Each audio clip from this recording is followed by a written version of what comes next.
But anyway, she's like, I did it all on my own. I did it all on my own. I won the case all on my own.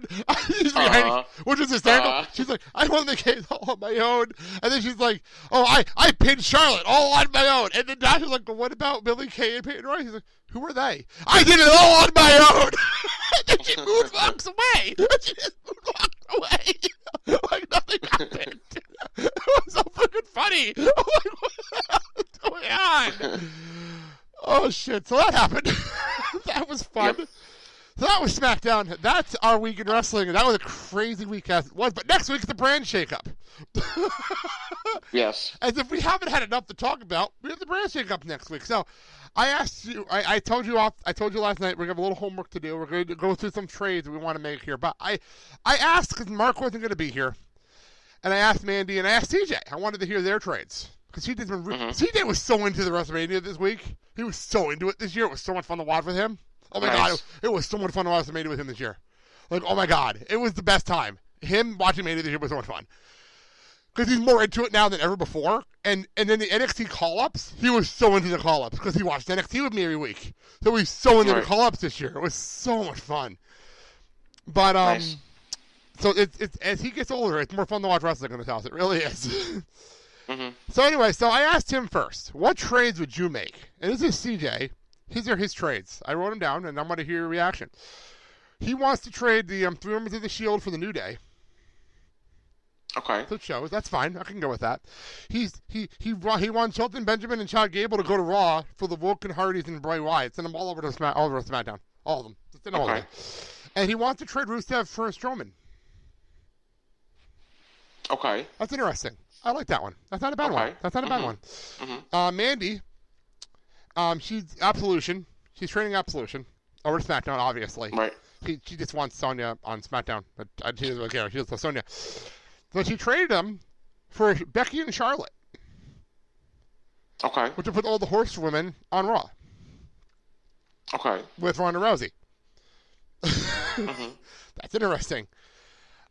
Mandy then threw out breaking up the New Day.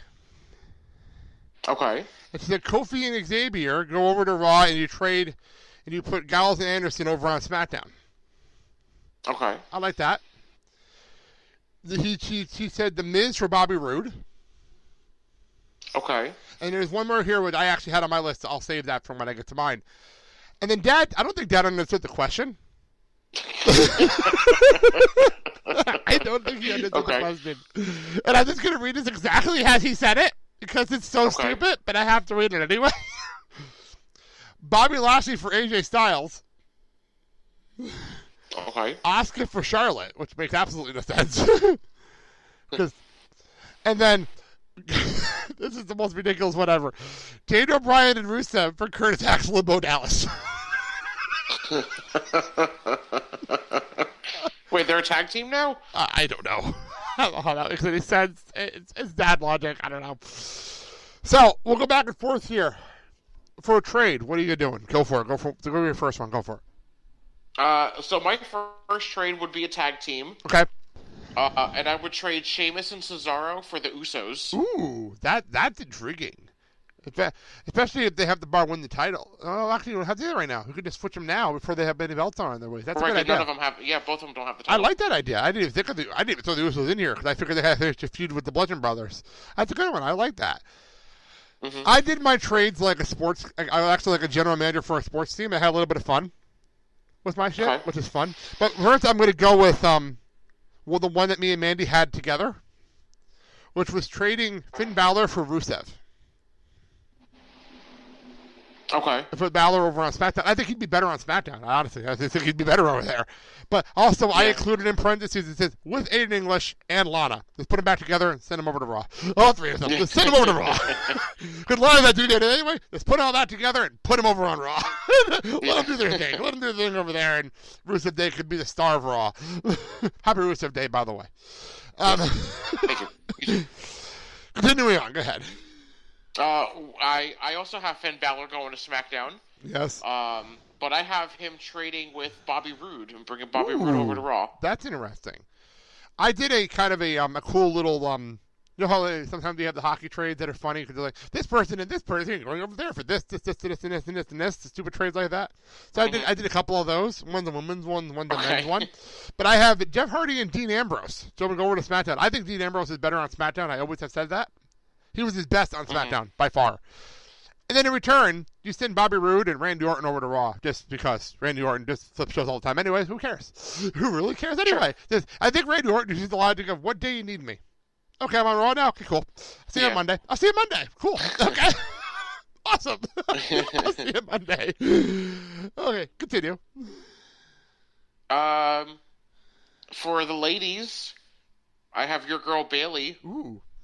And I would actually trade her for Becky. Ooh, interesting. See, swap them. Actually, fun part of it, I have Bayley jumping over too. Because I Mandy wanted to know why. I'm like, you have the built-in Bayley Carmella rivalry. You have it there. You have it. You know, just do it. Yeah. It's easy. They could use the best friend angle and actually do it correctly over here. Right. But they've been trying to do it Bayley and Sasha and actually do it right.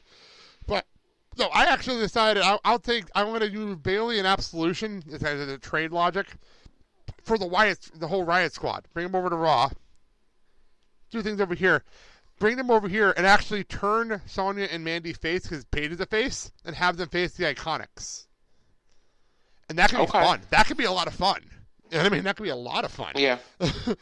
So, that's true. Yeah, I was thinking about what matchups make it. Actually, I want to see that match. I just want to see the Iconic versus Beville and Mandy Rose because we never saw that match on NXT. So I'd like to see that. Mm-hmm. So, and again, back to the logic of a lot of these matches never happened before, so it makes it more fun. Right. Go ahead. My next one, I would be trading the injured Big Cass. Okay. And I would be bringing over Dolph Ziggler. Oh, okay. So the throwaway one that nobody cares about kind of logic. Yeah, pretty much. Pretty much. See, I really want to see Miz and Daniel Bryan, but I did not want to trade Daniel Bryan to Raw. I just didn't want to do that.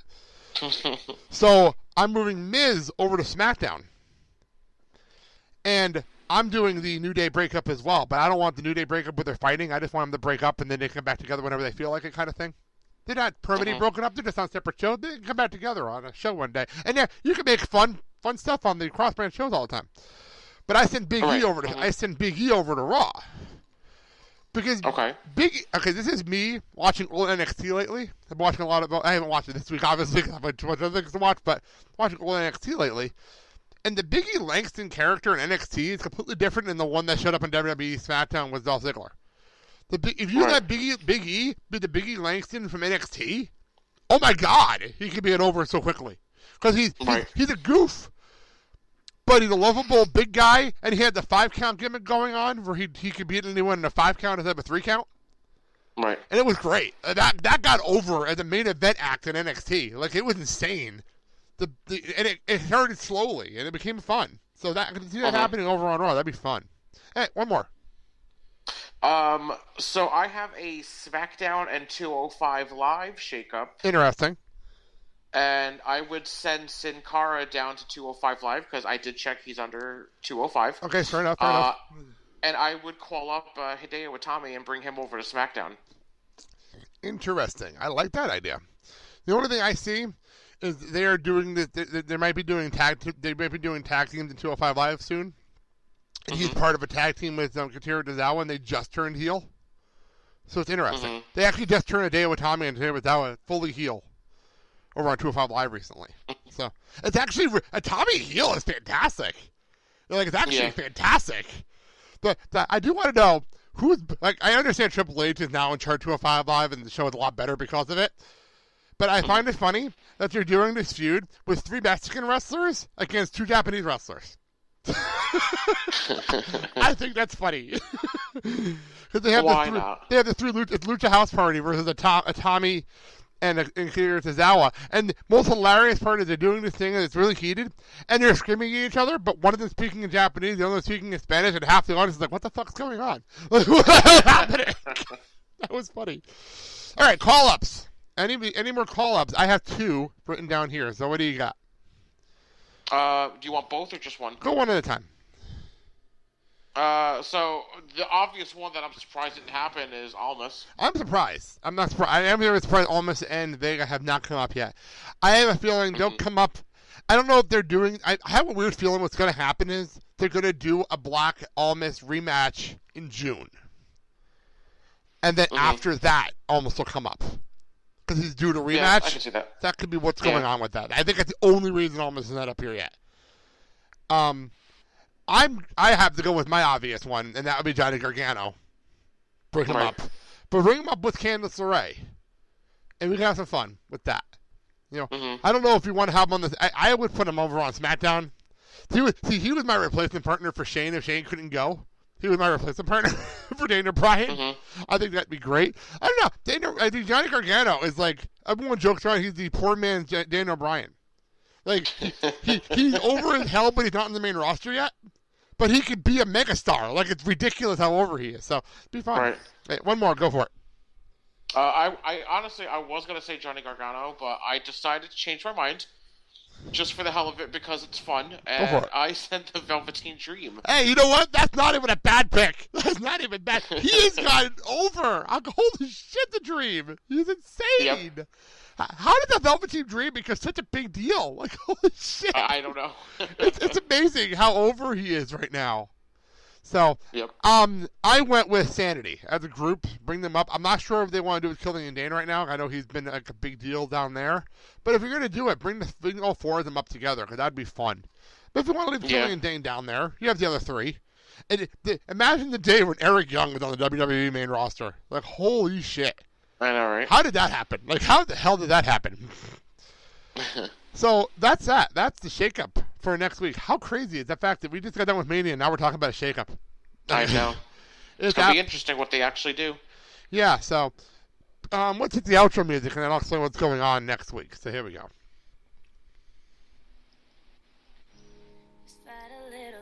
My friend, it's all worth it in the end. But when you got nobody to turn to, just hold on and I'll find you. So I was trying to find a slow song to end the show with today. So I text Mandy, I'm like, what do you got for me? 'Cause I didn't have anything slow to end the show. She's like, well, go with Lecrae and Tori Kelly. I'll find you. So here we go. That's how we're closing the show.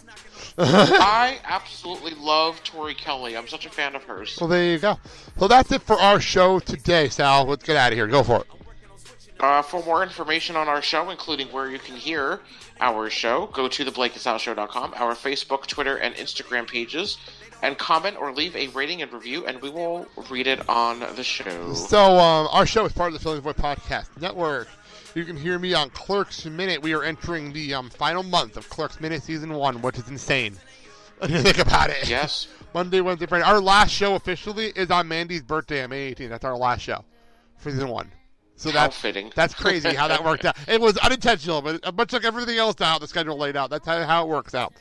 But also, I wanted to just quickly plug out that if you're listening to this show because it's a Friday and how we normally do things, this is literally the 5th show that has gone up on our feed since last Thursday. It's absolutely insane. But at the beginning of this week, as I mentioned a couple of times, me and Mark sat down and reviewed Wrestlemania TakeOver in detail. And then on Tuesday, there's about a 20-minute show that went up as us previewing the Stanley Cup playoffs. Yes. And by the way, when you hear this, we're either at the point or very, very close to Scotty being a father. Yes. Either happening right now or very, very soon because the due date was yesterday. So, anytime now. Little Gavin fellows will be born. Little Gavin fellows will be born very soon. But anyway, one last plug. Go for it. All I'm going to say is Club Kayfabe Creative Community on Facebook. Go join now. All right. Next week, it's my birthday, and I decided to take the week off. Yay. Not going to lie, I just wanted to take the week off. So in place, and we'll be back in 2 weeks. But next week, I have a whole bunch of interviews that I've been doing over on Clerks Minute. And if you haven't listened to Clerks Minute, I figured I'd share the interviews with you guys because they're fun. They're good interviews. So I wanted to share them here. So next week is the first session of Clerks Minute Redux, which is the first episode of this. And next week is me and Kyle's interview with Marilyn Figliotti, Scott Schiaffo, and Ernie O'Donnell. They'll all be on next week's show. So enjoy those next week. We'll be back the following week, though, with Mark, hopefully. And we will be previewing how crazy this ended. The greatest Royal Rumble, because that makes sense. 50 people, Jesus. I don't know how that's going to work. We'll figure it out.